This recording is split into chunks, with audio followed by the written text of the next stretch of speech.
Sveiki, su jumis sveikinasi neįtikėtini faktai. Buvęs Playboy žurnalo redaktorius Albertas Podelis padarė tai, apie ką dauguma mūsų kartais drįsta tik pasvajoti. Aplankė visas 196 pasaulio šalis. Tai jis padarė per 50 metų. Per tą laiką jį vaikėsi laukiniai žvėris, jis susilaužė ne vieną kaulą, valgė neįprastą maistą, buvo suimtas, apiplėštas ir vos nenulinčiuotas.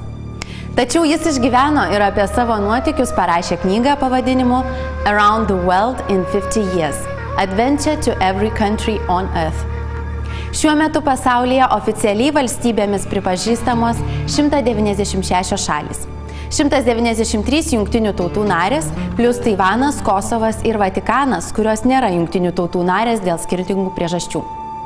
Taigi, Albertas pasirinko būtent šį rodiklį – oficialiai pripažintas valstybės. Pats Albertas sako, jog žino dar 3 žmonės, kurie aplankė kiekvieną pasaulio šalį. Tačiau jokia organizacija to nefiksuoja, todėl lieka pasikliauti pačių keliautojų žodžiais. Dar būdamas 6, Albertas pradėjo kolekcionuoti pašto ženklus. Ir kartą pagalvojo, jog norėtų pašto ženklo iš kiekvienos pasaulio šalies. Ilgainiui amerikietis pradėjo domėtis įvairiomis užsienio valstybėmis. Vyras vardina kriterijus, kuriuos žmogus turi atlikti, kad oficialiai galėtų sakyti, jog aplankė vieną ar kitą valstybę. Pirma, valstybės aplankymo metu ji turi būti oficialiai pasaulyje pripažįstama valstybė. Antra, įvažiuoti į valstybę reikia teisėtai, pavyzdžiui, turint vizą. Trečia, žmogus savo pase turi gauti antspaudą. Ketvirta, pabūti toje šalyje bent 24 valandas ir 5, pabuvoti šalies sostinėje. Albertas sako, jog labiausiai jį išgąsdinęs įvykis nutiko Rytų Pakistane, kuomet jo vos nepakorė. Visa tai įvyko dar 1965 metais, tuo metu, kai Albertas su savo bendražygiais kirto valstybės sieną, buvo pati karo tarp Rytų Pakistano, dabartinio Bangladešo ir Indijos pradžia. Albertas norėjo padaryti keletą puikių nuotraukų, jis ėmė fotografuoti vieną pastatą, tačiau netrukus jį sulaikė 2 kareiviai. Pasirodo, jog pastatas, kurį fotografavo Albertas, buvo Pakistano gynybos ministerija.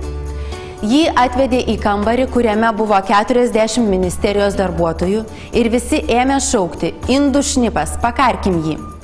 Netrukus buvo atnešta virvė ir užrišta ant vyro kaklo.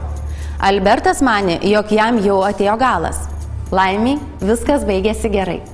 Albertas atrado būdą, kaip įvertinti kiekvienos šalies ekonominį pajėgumą. Jis tiesiog nueina į viešą tualetą ir patikrina, koks jame yra tualetinis popierius. Pats geriausias yra minkštas baltas popierius. Toliau rikiuojasi kietas baltas, kietas pilkas ar kitokios spalvos popierius, suplėšytas laikraštis ar tiesiog kibiras vandens vietoje tualetinio popieriaus. Prasčiausia ekonomika yra tų šalių, kuriuose net nėra viešųjų tualetų.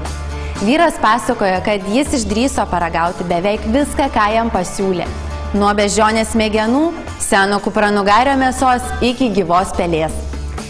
Tiesa, Albertas nedrįso valgyti nykstančių gyvūnų.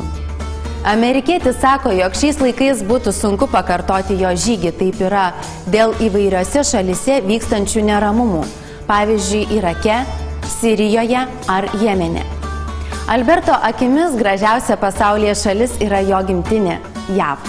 Dėl gražių gamtovaizdžių, taip pat jog šalyje galima pamatyti absoliučiai visų rasių žmonės, kurie tarpusavyje puikiai sutarė. Ačiū žiūrėjusiems!